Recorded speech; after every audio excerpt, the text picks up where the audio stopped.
Antonio Maillo, buenos días. Buenos días. Bienvenido a Canal Sur Televisión. Siempre, un placer. ¿Le silbaban el otro día los oídos el viernes por la mañana?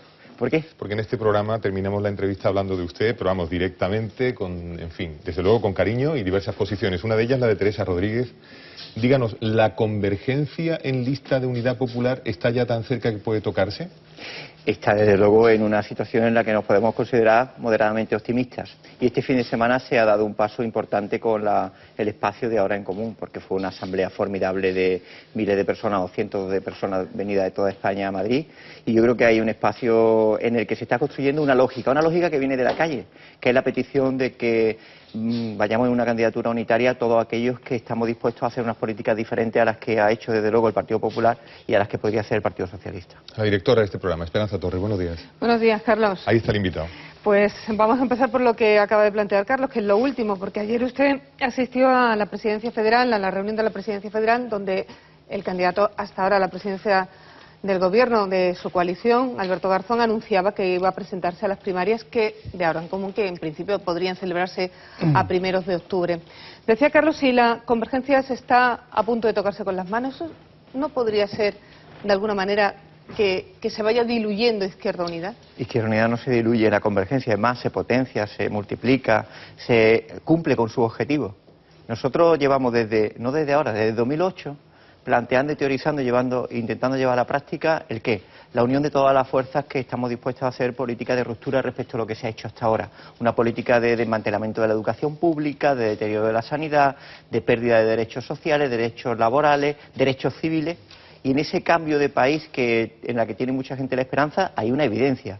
Si vamos todos juntos, tenemos posibilidad de convertir un polo de esperanza y de cambio real en nuestro país. Si vamos disgregados, la otra alternativa es la del Partido Popular. Discúlpeme, porque usted dice desde 2008, pero a mí, permítame que le diga, esto a mí me suena a lo que hace 30 años y con otro nombre puso en marcha Julio Anguita. Es decir, él pretendía la unión de todas las fuerzas de izquierda a la izquierda del PSOE para que hicieran aquello que se llamaba el sorpaso. No deja de ser, de otra manera, con otro nombre, una Izquierda Unida. Por eso digo pero que la trayectoria que ustedes han hecho no ha sido precisamente de unidad. En la izquierda. Yo lo que creo es que lo que tenemos que hacer es precisamente romper esa tendencia a la fragmentación, que es una debilidad objetiva. Y desde ese punto de vista ahora tenemos en 3 meses una oportunidad como nunca se ha dado en nuestro país, que es la oportunidad de crear un polo nuevo, que es una verdadera alternativa a lo que ha sido el bipartidismo hasta ahora. La posibilidad de un cambio de gobierno que no sea una alternancia. Y desde luego, responsabilidad que tenemos todos los sujetos que podemos unirnos en dar las aspiraciones de toda aquella gente que está luchando durante estos años contra las políticas de recorte y la pérdida de derechos por un país nuevo que se ha vislumbrado en candidaturas que nos han llenado de esperanza, como fue Barcelona en Común o ahora Madrid, en plataformas ahora que se pretende como Ahora en Común constituida este sábado y que yo creo que es un espacio donde Izquierda Unida se siente muy cómoda. ¿Cuál es la causa de esa tendencia, dice usted, problema objetivo, a la fragmentación que tiene la izquierda? ¿Que es una cuestión de celos, de siglas? ¿Cuál es la causa? Hay una tradición española que no viene además de hace poco. Y yo creo que en estos últimos años, en estos 3 o 4 años, donde todo se ha sacudido, todo ha estallado, por decirlo de alguna forma, todos los axiomas o verdades inexorables parecían que se mantenían, también tenemos que estar a la altura de las circunstancias de que tenemos que romper ese axioma de orgullos patrióticos, por decirlo de alguna forma, en favor de un bien común y un bien supremo, que es el de la unidad y la experiencia unitaria, que son las que dicen que es las que nos puede llevar al cambio de gobierno en nuestro país. Mire, Syriza, por ejemplo, fue el resultado de unión de 8 partidos políticos.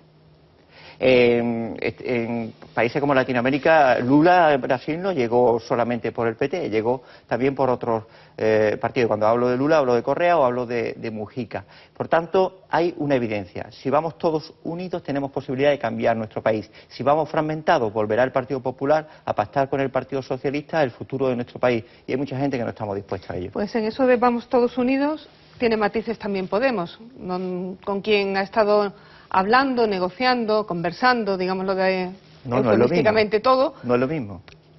Quizá quitemos la palabra negociar, conversando, dialogando, charlando en un sofá o en un desayuno, su candidato Alberto Garzón con el candidato de Podemos, Pablo Iglesias. Decía Pablo Iglesias que es irrenunciable para ellos no acudir bajo sus siglas y que además ellos ya han celebrado primarias, es decir, viene a decirles algo así como que si ustedes quieren formar parte de Ahora en Común, pero si Ahora en Común se quiere formar parte de Podemos, tendrá que ir bajo la sigla de Podemos. ¿Esto al final cómo se va a casar? Yo creo que las cosas se casan con la realidad que nos supera y nos trasciende a todos.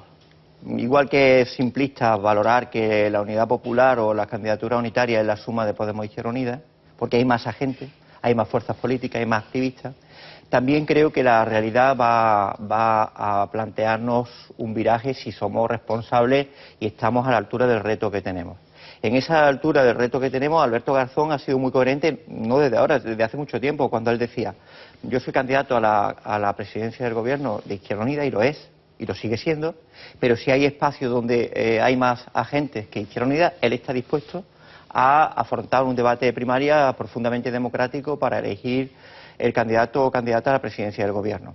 En esa apuesta genuina y coherente por esos procesos, yo creo que a lo largo de este mes, sobre todo, hay dos hitos que desde mi punto de vista van a ser fundamentales. Uno, el de las elecciones catalanas. Allí se ha producido una candidatura que para nosotros es un referente de lo que puede ocurrir en el resto del Estado, con Cataluña si se puede, en el que aparecen organizaciones como Esquerra Unida y Alternativa, que es nuestra Izquierda Unida en Cataluña, Iniciativa per Catalunya, que siempre ha confluido con nosotros en las elecciones, EQUO o Podemos.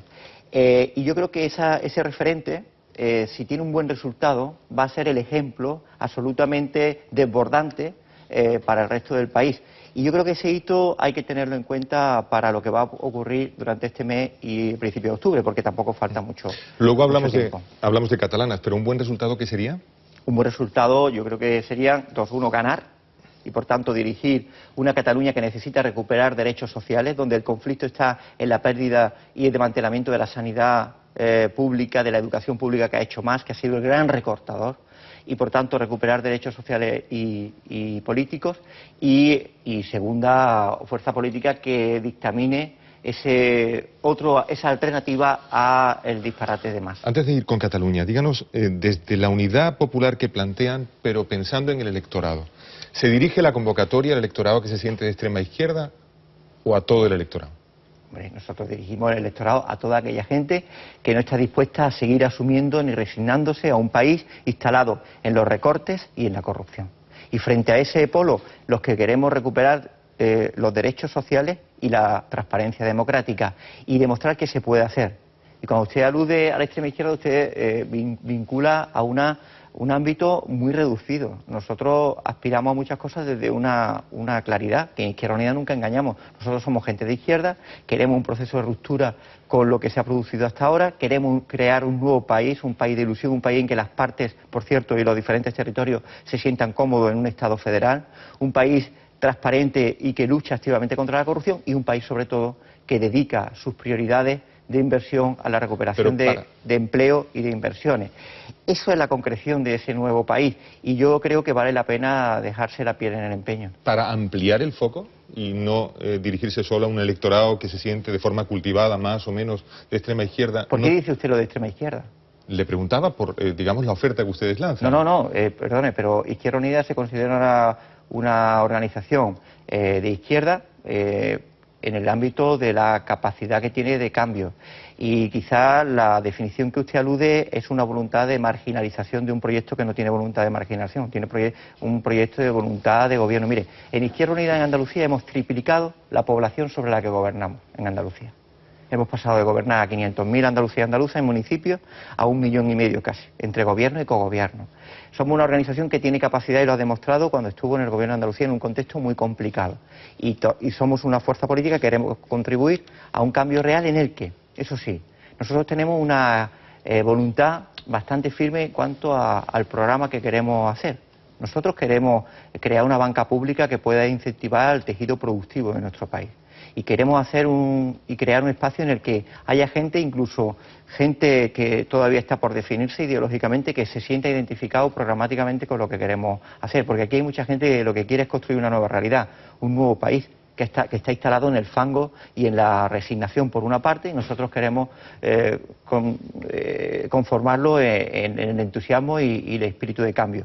Y para eso hace falta mucha gente del orbe progresista y gente que quiere un cambio real en nuestro país. Para esa reubicación, de planteamiento, ¿no hace falta una revisión de su lenguaje? Me explico. Si hablamos de es hora de que este país cambie, nos jugamos un régimen, es el régimen lo que hay que cambiar. Ese tipo de elementos que forman parte del discurso. Hombre, usted configura, porque aunque yo sea profesor de latín, no creo que tenga un lenguaje muy anticuado, pero mire usted, un régimen es una definición de un modelo que se instauró en el 78 y que fue conformado desde una sociedad como la española profundamente plural a una tendencia a que dos fuerzas políticas determinaran el gobierno y la alternancia en nuestro país. Yo creo que ese modelo está absolutamente agotado. La realidad de la sociedad española y de la sociedad andaluza es mucho más compleja, es poliédrica, tiene muchos matices y en esos matices creo que deben conformarse lo que consideramos que se va a conformar. Mire, cuando alguien dice un proceso constituyente como nosotros apostamos, no quiere decir que seamos los únicos que queremos. El Partido Popular tiene un proceso constituyente. Sectores económicos y empresariales muy poderosos o banqueros tienen un modelo constituyente para este país. Y de lo que se trata de saber cuál es el modelo que queremos. Si un país que va a estar atrapado por las prioridades de los intereses de la banca o de la oligarquía financiera, o un país que antepone los intereses de sus ciudadanos y de la mayoría social. Por cierto, dentro de esa mayoría social también el tejido del pequeño empresariado, de los autónomos, de los trabajadores por cuenta ajena, que yo creo que son la mayoría social la que debe priorizar las políticas de nuestro país. Déjenme que pase a página la ideología, nos volvemos a la actualidad, nos vamos a centrar en Andalucía. Un aspecto solamente antes de ello.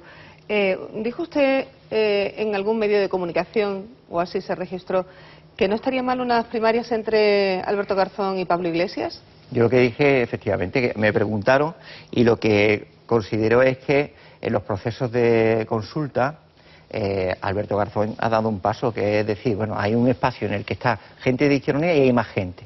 Ahora en Común ha dicho el sábado, ¿qué ha dicho? Ha dicho, nos conformamos un grupo de activistas, movimientos sociales y hacemos un llamamiento a los partidos políticos y a la gente que quiere un programa de cambio real en nuestro país, que suponga una ruptura con lo hecho hasta ahora, para que vayamos confluyendo en una candidatura unitaria que sea la suma de fuerzas, que yo, como siempre digo, frente a las matemáticas, la suma en política multiplica. Multiplica por el entusiasmo, multiplica por la expectativa de que hay una alternativa. Y en ese sentido yo creo que todos los procesos tienen que ser procesos participativos y el de las primarias es uno de ellos. O sea que lo dijo. Hombre, claro que lo dije. Vale, es que la secretaria general de Podemos en Andalucía dijo que había hablado con usted y usted dijo que no había dicho exactamente eso. Era por aclarar un poco qué dijo uno, qué dijo el otro, ¿no? Yo no tengo nada que decir eso. Bueno, pues volvemos a Andalucía. Uno de los temas más importantes que tenemos aquí encima de la mesa en el panorama actual es la Comisión de Investigación de los Cursos de Formación. Ustedes en la pasada legislatura rechazaron en más de una ocasión la posibilidad de la creación de una comisión de investigación sobre los cursos porque se sintieron absolutamente defraudados con la que ocurrió durante los ERE. ¿Qué ha cambiado para que ustedes hayan cambiado el sentido de su voto? ¿Por qué ahora esta va a tener resultados? Mire, nosotros siempre hemos defendido un modelo para las comisiones de investigación. ¿Cuál es? En primer lugar, cuando se produce una anomalía o la detección de una irregularidad, la exigencia al responsable del departamento donde se produce, en este caso a la Consejería de Empleo, para que dé explicación en el Parlamento. Primera fase. Habrá que pedir a la persona implicada o quien tiene la responsabilidad en el ámbito donde se ha detectado esa irregularidad o anomalía que explique. Y rechazamos la petición, en primer lugar, que el Partido Popular quería convertir la Comisión de Investigación en una especie de show o circo para sus intereses particulares, y nosotros queríamos conocer la verdad. Para ello exigimos al Gobierno, en el que participábamos, que el consejero de Educación, que tenía las competencias en la formación profesional para el empleo, hiciera una evaluación, como nunca se ha hecho en ningún gobierno, de revisión de expedientes que estaban cerrados. Entonces, eso es como si a usted le dan una ayuda en 2007, esa ayuda usted la expone, la justifica, le dicen que está bien, y 7 años después le van a decir, mire usted, que hemos detectado que no estaba tan bien como usted decía, porque hemos contrastado. Y el Gobierno lo hizo. Y hubo una obligación de devolución a entidades que incumplieron de hasta 19 millones de euros. Bien, cuando se inició eso, exigimos la segunda fase, que es, se investiga de nuevo, por tanto, si el Gobierno actúa investigando de nuevo, exigimos la búsqueda de la verdad. Informe usted al Parlamento. Y hubo 4 comparecencias, no una, 4 comparecencias, septiembre 1, octubre, noviembre y diciembre de 2014, exponiendo qué es lo que se había detectado. ¿Qué pasó en diciembre? No ahora. En diciembre de 2014, tras la cuarta comparecencia, hubo 2 cuestiones que desde el punto de vista de Izquierda Unida no fueron satisfechas. La primera, el criterio de por qué se seleccionaba desde 2007 y no en otra fecha o antes. La segunda, por qué había determinados proyectos que sí se concedían y otros no, cuando hasta entonces se nos había dicho que todos los proyectos se concedían si había recursos presupuestarios, por tanto había un método de discreción a la hora de conceder ayuda. Y tercera, ¿por qué tanta gente del entorno del Partido Socialista son beneficiarios? A esas preguntas no se dio respuesta, y cuando no se dio respuesta, nosotros anunciamos que íbamos a solicitar una comisión de investigación, y ya sabe lo que pasó. Se adelantaron las elecciones. Lo digo porque no es un cambio de criterio el que se ha producido, ni mucho menos. Nosotros desde diciembre, tras las comparecencias del consejero y ante la insuficiencia en sus explicaciones, entonces, que es cuando consideramos que existe la necesidad de crear una comisión de investigación que, por otro lado, es un instrumento que tiene el reglamento del Parlamento, que debe normalizarse, que, por cierto, ya esta es la 10ª comisión de investigación que hay en la historia del Parlamento, porque se ha dicho por ahí que prácticamente había habido solamente 2, en fin, oye, es la 10ª. Lo que pasa es que se pasó de una etapa en la que hubo, no sé si se acuerdan aquella tan famosa del edificio presidente, o de determinadas entidades, ¿no? Y creo que hay que combatir esa idea, hay que normalizarla, y para nosotros un método, que no es la estrategia del PP, que tiene la desvergüenza, y perdónenme la expresión, pero no me encuentro otra, que los mismos que niegan comisiones en el Congreso de los Diputados, que han rechazado todas las propuestas de comparecencia de los grupos de la oposición en esta legislatura en el Congreso para hablar de corrupción, que se niegan a abordar una comisión de investigación de la púnica, que es el famoso 3%, el mismo que el que tiene Artur Mas, porque aquí la gente se pone de acuerdo, mucho nacionalismo de un lado y de otro, pero después en el 3% coinciden. Y claro, el Partido Popular no tiene ninguna autoridad moral. Y en ese sentido, nosotros ¿qué queremos con la comisión de investigación? Pues ser riguroso un poco. Toca constituirla, y ahora vamos y se forma con los miembros de los grupos parlamentarios, se aborda el objeto de investigación, se explica quién debe y quién no, y con criterios objetivos y no de lanzallamas, que es lo que nosotros tememos cuando empieza la escenificación del Partido Popular diciendo que tiene que ir Susana Díaz, del Partido Socialista diciendo que tiene que ir Fátima Báñez, y ya empezamos con el circo que tapa la verdad. Y nosotros lo que queremos es que se sepa hasta el final la actividad de formación. A propósito de ese anuncio de tal vez petición de comparecencia de la ministra de Empleo por parte del PSOE, se ha afirmado bastante, le pido su opinión en este sentido, que sombras en materia de formación para el empleo no solo hay en Andalucía, sino que hay en muchos otros sitios de España y en España en su conjunto. ¿Está de acuerdo con esto? Y si está de acuerdo, ¿cree que la comisión aprobada en Andalucía debería de algún modo reflejarlo? Yo estoy de acuerdo porque no es solo en Andalucía. Y evidentemente no sobre esto, sino sobre todos los aspectos que se consideren. Y a mí me parece que lo coherente es, desde nuestro punto de vista, con el siguiente recorrido. Los gobiernos afectados deben dar explicaciones, y si esas explicaciones son insuficientes o no desarrollan toda la información exhaustiva que se exige, pues el instrumento de la comisión de investigación debe darse. También creo que hay un sentido de responsabilidad por algo tan justo como que precisamente la verdad permitirá que también se distinga entre aquellas entidades que pidieron ayudas para actividades de formación, la hicieron conforme a las ayudas estaban previstas, y por tanto tienen que tener ante la sociedad pues su imagen y consideración de que lo hicieron bien, y por tanto se tienen que distinguir. El problema es que cuando todo se convierte en un barullo, cuando no se fiscaliza ni se sabe la verdad, pues todo se confunde y se culpabilizan a inocentes y no se culpabilizan a los verdaderos responsables de tamaño desaguisado. Vamos a los presupuestos, que también están ahora en elaboración, aunque no se sabe todavía la cantidad final, porque dice el Gobierno que hasta que no se conozcan cuál va a ser el montante global de los ingresos no van a poder hacer y afinar esa cantidad. ¿Usted cree que es posible el consenso entre las fuerzas políticas, como está pidiendo el partido en el Gobierno, el PSOE? Vamos a ver, el partido del Gobierno tiene la obligación de pedir apoyo a sus cuentas. Lo que pasa es que para pedir apoyo tenemos que conocerlas. Lo que no puede ser es que en septiembre todavía desconozcamos los criterios que van a definir esos presupuestos. ¿Pero hay predisposición para llegar a ese acuerdo? Nosotros tenemos un mandato, sabe lo que le hemos dicho. Nosotros consideramos que la sociedad andaluza ha dicho una cosa muy clara. Queremos un Parlamento plural que obliga al diálogo. Yo siempre lo decía en la anterior legislatura y ahora. Hombre, vamos a acordarnos de los años de plomo de la mayoría absoluta, que no había debate político. Bienvenido sea. Pero vamos a pedirle al Gobierno, que es el máximo responsable en llevar a cabo las cuentas de los presupuestos, que nos digan cuáles son las prioridades. Porque si las prioridades son La de desmantelar servicios públicos con nosotros no va a contar. Si las prioridades son disminuir los ingresos y por tanto eso puede condicionar ese mantenimiento de servicios, pues ahí tenemos un dilema. Y creo que hay una apuesta por parte de Ciudadanos, que es uno de los grupos que está anunciando su predisposición a llegar a un acuerdo con el presupuesto, en el que plantea una pérdida de ingresos que nos tendrán que explicar si esa pérdida de ingresos supone una merma de la educación, de la sanidad, de la dependencia, de los servicios sociales. Le van a preguntar también en nuestra mesa, ¿le parece, señor Maillo? Empezamos por Granada, querida Victoria Cobo. Hola, buenas. Yo le quería preguntar qué ha cambiado en el último año para que el proceso de convergencia de las municipales fuera fallido, porque Izquierda Unida ya intentó con ECUO, con Podemos, con otras formaciones, concurrir en una lista junta a las municipales. ¿Qué ha cambiado en este año? Porque aquel intento fue fallido, parece que ahora vais a tener éxito. ¿Ha cambiado Izquierda Unida? ¿Ha cambiado Podemos? Yo creo que lo que ha cambiado o lo que ha determinado un acelerón es lo mismo que le digo sobre las elecciones catalanas, que es el éxito de las candidaturas unitarias. Es decir, ahora Madrid es la suma de todas las organizaciones y más.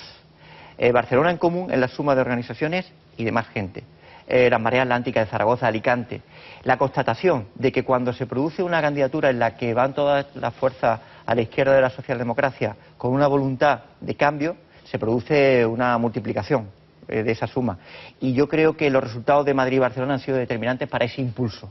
Igual que pueden ser determinantes los resultados en Cataluña. Le pregunta Antonio Maillo. Antonio Maillo no, Antonio Perdón, Antonio Yelamo. Sería preguntarme a mí. Pregúntese usted a sí mismo. Buenos días, señor Maillo. Buenos días, señor Yelamo. Yelamo, buenos días. ¿Por qué es posible precisamente ese proceso de convergencia con Izquierda Unida de Andalucía y no en otros territorios, como bien claro lo ha dejado Pablo Iglesias de Podemos? ¿Qué es lo que ha pasado? Y una pregunta técnica también.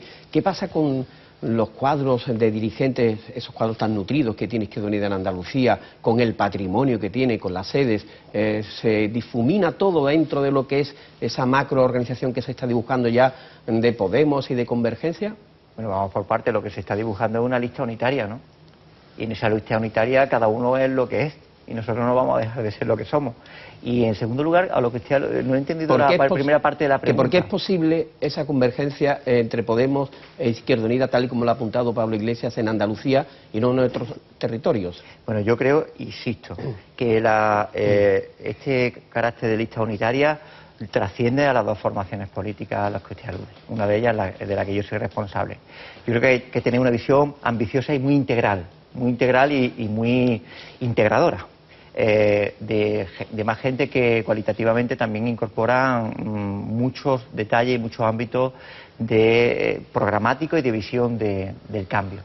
Y en Andalucía, igual que en el resto del país, yo estoy convencido que se puede producir un carácter unitario en todos los territorios. En Andalucía somos una organización que usted sabe que tenemos representación en el Parlamento andaluz, tenemos peinada y tenemos un arraigo profundo en nuestra tierra, y una organización que en ese patrimonio que tiene lo quiere disponer para contribuir al cambio de país. Y hay una constatación también, que Andalucía es muy importante.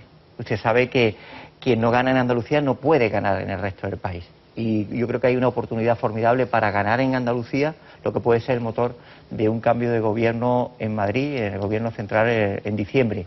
Y Andalucía, que son 60 escaños, pero también es 8,5 millones de habitantes y es un impulso fundamental. Creo que con el eje Cataluña-Andalucía, Galicia-Madrid puede ser determinante en el cambio de este país. Le pregunta Óscar Gómez, ahora lo decimos bien.